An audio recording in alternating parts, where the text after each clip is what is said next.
In the before time, there was a game. A game that stirred the hearts and minds of men. A game so revolutionary that it split history into before and after. Against a sea of tired and homogeneous shooters, one small and underfunded team of renegades dared to do something big. But no man is an island, and no studio can revolutionize an industry alone. To even stand a chance at survival in the unforgiving void of the games industry, what option did our heroes have other than to make a pact with a demon? At first, the demon appeared benevolent. A rising tide lifts all boats, my friend. And together we will not just live, but thrive on these harsh waters. But they were all of them deceived. For just as our heroes were on the cusp of victory, the demon stirred. In what felt like an instant, thousands of years of collective work suddenly fell to ash. This demon goes by many names. You may even know some of them yourself.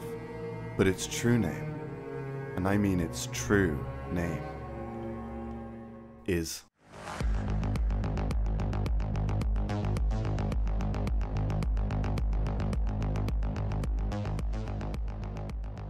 So it's Q3 of 2023 and I'm doing pretty good for myself. But the creative medium of multiplayer first-person shooters, not so much. Convergent evolution has finally run its course and now everything is Minecraft Hunger Games. Call of Duty is mid, Valorant is mid, Overwatch is over, and Apex Legends, while objectively a very good game, isn't really my cup of tea. Britain. Whether they realize it or not, players are ready for a bold and exciting new game to come in swinging and shake up the formula. Which brings us to our protagonist. When compared to the budget and sheer scale of their competition, Embark are a small fish in a very large pond. But they have something new, a technology that no other studio is even close to approaching. That technology? Extremely granular, physics-based, server-side destruction. This allowed them to build an entire game around an incredibly chaotic sandbox that was guaranteed to always be the same for every player on the server. And take a second to really try to understand the implications of this. Sure, destructible environments have been done before, but in an online multiplayer environment, the things you've been able to do with that destruction have always been severely bottlenecked by the technical limitations. This prototype alone was always going to revolutionize the industry. Now, I really tried to write this segment in a way that meant I didn't have to go over the core fundamentals of multiplayer game design. But this destruction engine is just so impactful that understanding it requires us to get really abstract. Fortunately, better game design YouTuber Adam Millard already has us covered. His video on this topic is so well researched and so well written that I can communicate the idea using just 2 quotes. The 3 different kinds of interaction that any one player needs to worry about: ally to enemy, enemy to ally, and ally to ally.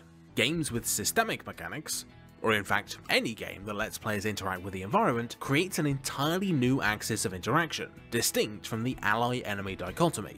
But a tech demo, as impressive as this one is, does not make a great video game. That's where the next 3 years of these incredibly talented people's lives went.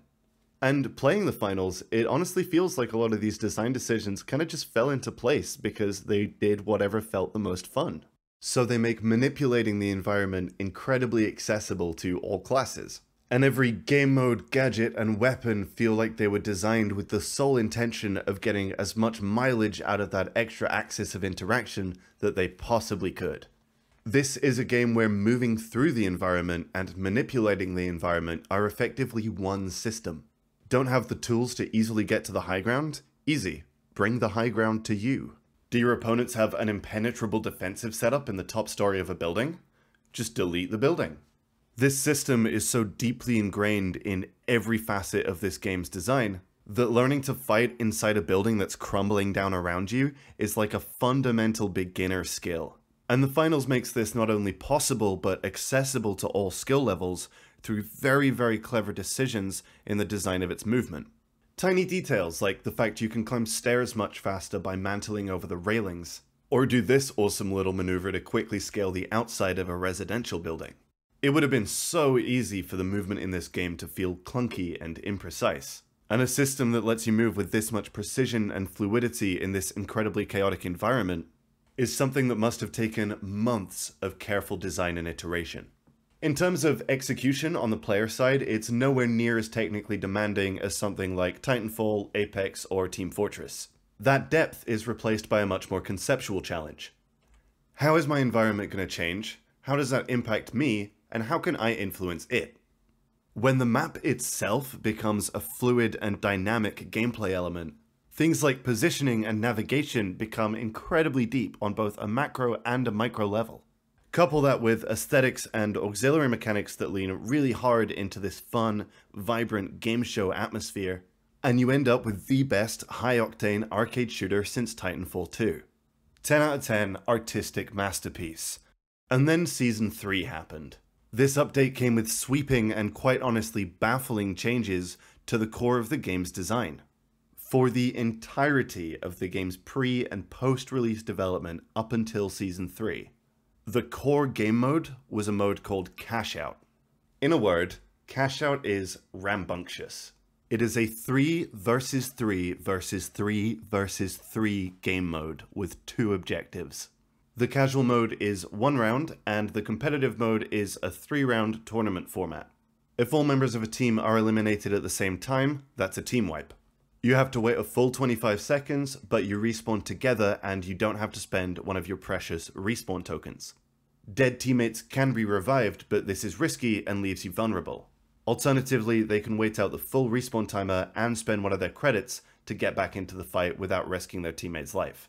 In tournament mode, your respawn tokens do not replenish at the end of a round, meaning unnecessary risks in the early game can put you at a severe disadvantage later down the line. So even while you're waiting to respawn, you get to actively participate by watching your teammates' point of views and deciding whether to spend one of your tokens or not. A lot of people have valid critiques of this game mode. Most of those complaints are pretty minor, however, and I think the majority of the community consensus was that Cash Out was a fun, exciting, and innovative new game mode. And in my mind, kind of goes some way towards solving the third-party problem that a lot of battle royales have, because having 2 asynchronous objectives means that either going for or anticipating a third party becomes a strategic challenge, rather than just randomly running into somebody you didn't expect. Between casual and ranked Cash Out, I think the majority of the intermediate to high skill player base was pretty satisfied. And the hyper casuals have always got the good end of the stick in this game. Quick Cash is brilliantly designed as a casual mode because it's just one big third party. Meaning if you win, you feel like you overcame 2-to-1 odds.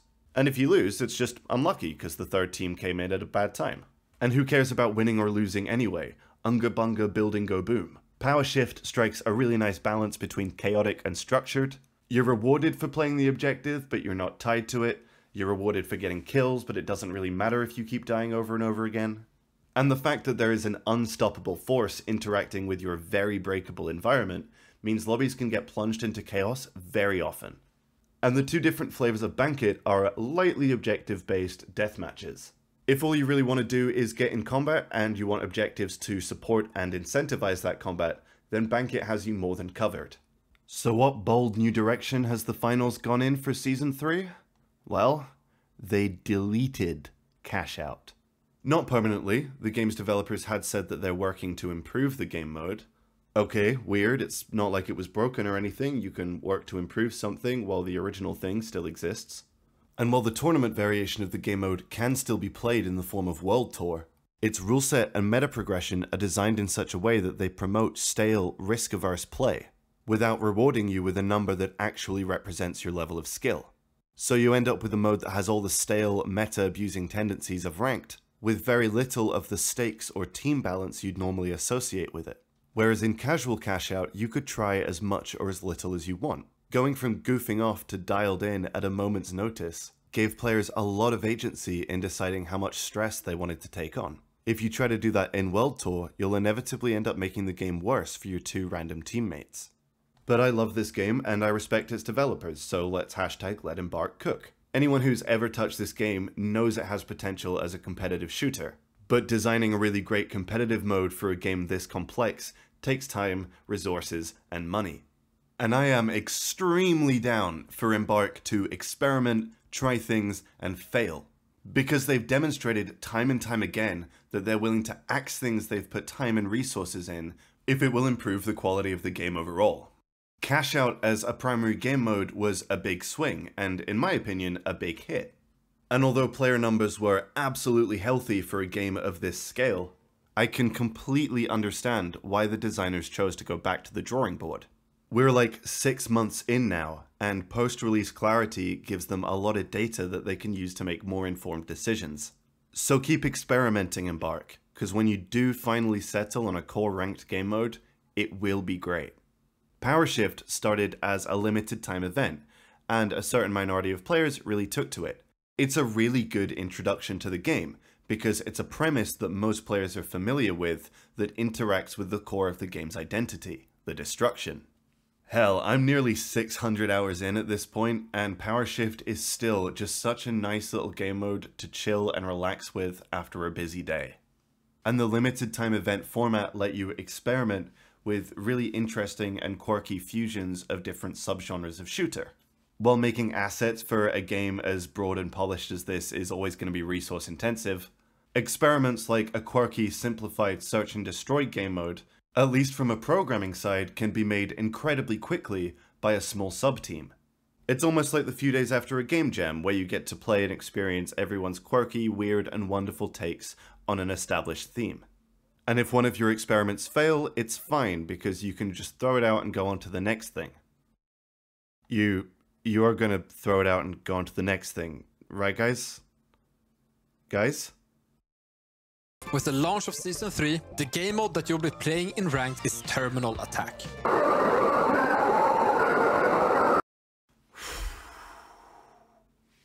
Look, they're gonna revert it. Unless there is somehow a massive majority who are somehow so silent that they've gone unrepresented in my research, and also the research of every other content creator I spoke to, somewhere in the ballpark of 70 to 90% of players think that Terminal Attack is bad. Not just they don't like it, they think it's bad. And the vocal minority that I find myself a part of really hate it and have a lot of very eloquent and well-made points as to why they hate it. A lot of those are on screen now, but to summarize, Terminal Attack is a prototype at best, and it is being aggressively forced on players. It completely removes the genre labels of movement, sandbox, and arena from the game, while replacing it with none of the depth and careful design that go into making a attack shooter worth playing. Now, is this next line going to be a bit of a flex? Sure, but I feel like it's relevant here. Before the Season 3 preview event, I had played 3 games of Terminal Attack. Bounced right off it, did not enjoy. During the Season 3 preview event, I played 2 more games. 10 minutes after those 2 games, I had almost perfectly predicted what the ranked meta would be for Terminal Attack, and I explained in excruciating detail why I thought that was the case. 1 day after Season 3 launched, my prediction was confirmed. And the thing is, it really wasn't hard to see it coming. When you're making a game, it helps to think in increasing layers of abstraction. A first-person shooter is just a type of combat game, and a combat game is just a type of resource management game. Within reason, you can modify weapons and mechanics all you want, because at the end of the day, there's only so much you can screw up. But if you're going to rip out foundational mechanics like health, respawns, and cooldown management, you'd better be damn sure whatever you're replacing it with can support everything else you've built. And to back up a decision this important, any designer worth their salt would conduct extensive playtesting. But even with maximum benefit of the doubt that every single person at the studio enjoyed the mode and they just happened to get a bunch of playtesters that also loved it, that doesn't even approach the level of confidence you would need to completely uproot your entire ranked mode. What I'm about to say is heavily speculative. I am really not a business or finance person. What I am, however, is an artist, and I have spent a lot of time sitting in rooms, either having my work critiqued or critiquing the work of others. A lot of my admittedly very short career thus far has been spent trying to understand artists and how they work, whether that's to advance my own creative skills or help a client or friend advance theirs. And I know my perspective is limited, but I cannot, for the life of me, understand this decision. I just can't see what group of artists in their right mind would do this to the thing they worked so hard on. It wasn't until I found out that new players signing up for the first time were only allowed to play ranked terminal attack that it all became clear. This decision was not made by an artist. Hell, arguably it wasn't even made by a person, just a bag of money with a face strapped to it. Quick editor's note, by the way, you know how earlier in the video I said Embark have proven time and time again that they're willing to axe things they've worked on? Well, they've only gone and done it again. 3 days later, they have removed that very dumb requirement. This is why we love this studio. Keep in mind, this video was finalized on the 18th of June 2024, and these guys make changes incredibly fast. Anyway, everything about the new direction for this season, from the marketing to the meta progression, screams a panicked boardroom who has never touched a video game in their lives being the ones who make the final creative decisions. It just seems to have come from a place of such limited understanding of game design. The only argument I can think of that follows logically from its premises is that this decision was made by a bunch of owner-class lizard people who have spent so much time hitting the slopes that any amount of time waiting for a line to go up feels like an eternity. Unfortunately, that is the state of the world, and if we don't fix it, it'll happen to your favorite game too. Fortunately, if you watched the last video, you've already overthrown your local post office. So now I invite you to use it to spread the word. Let's just let artists make great art and leave Silicon Valley CEOs to their massive, incomprehensible piles of gold. See you in the next video where I sign a publishing deal for my game or something.